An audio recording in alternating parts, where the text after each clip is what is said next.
আসসালামু আলাইকুম এভরিওয়ান, আপনারা সবাই কেমন আছেন? আমিও আলহামদুলিল্লাহ বেশ ভালো আছি। তো এই শসাটা আমাদের জন্য এসেছিল গ্রাম থেকে, আর ভাবছি এটা রান্না করে আপনাদের সাথে শেয়ার করি।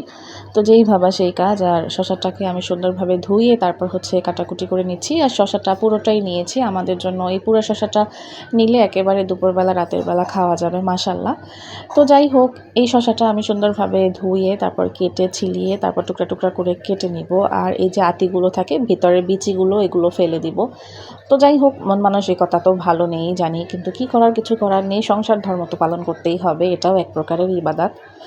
তো যাই হোক, মন খারাপের সময় যদি কেউ একটু রান্না করে দেয় বা কেউ একটু হাতছানি দেয় তাহলে বেশ ভালোই লাগে, কিন্তু এরকম তো মানুষ নেই যে আসলে আমার কাজগুলো করে দিবে।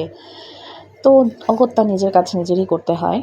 তো এখন গিয়ে মশলাগুলো দিয়ে নিচ্ছি তেলের মধ্যে। আর এখন আমি গ্যাস জ্বালাইনি, আর আমি দিয়েছি আদা জিরা পেঁয়াজ রসুন বাটা। আর তারপর গিয়ে দিব একটু বেশি করে মশলা দিয়ে নিচ্ছি, কারণ গিয়ে শসাটা একটু পানি পানি হয় খেতে, তো ভালো লাগে না, এই জন্য আসলে মশলাটা পরিমাণ মতো দিতে হয়। তো তারপর গিয়ে হলুদ মরিচ লবণ আর গিয়ে তেজপাতা দিলাম। আর দিচ্ছি একটা বড় বোম্বাই মরিচ, এটাও গ্রাম থেকে এসেছিল।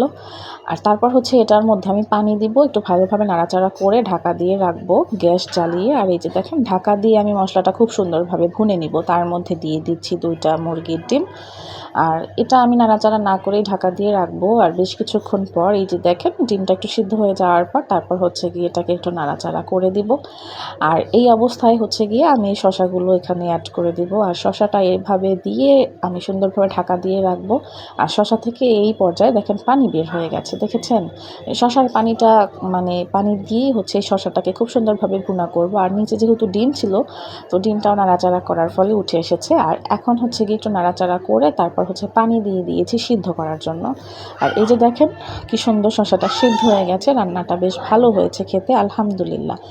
আর শসা রান্নার সাথে আমরা ডিম ভুনা করেছিলাম, এখানে 6টা ডিম সুন্দরভাবে আমি সিদ্ধ করে তারপর ছিলিয়ে নিচ্ছি। আর তারপর রান্না করার ভিডিওটা দেখাতে পারিনি, দুঃখিত, কারণ আগেই বলেছি মন মানসিকতা একেবারেই বাজে যাচ্ছে এবং কাউকে বোঝাতে পারছি না।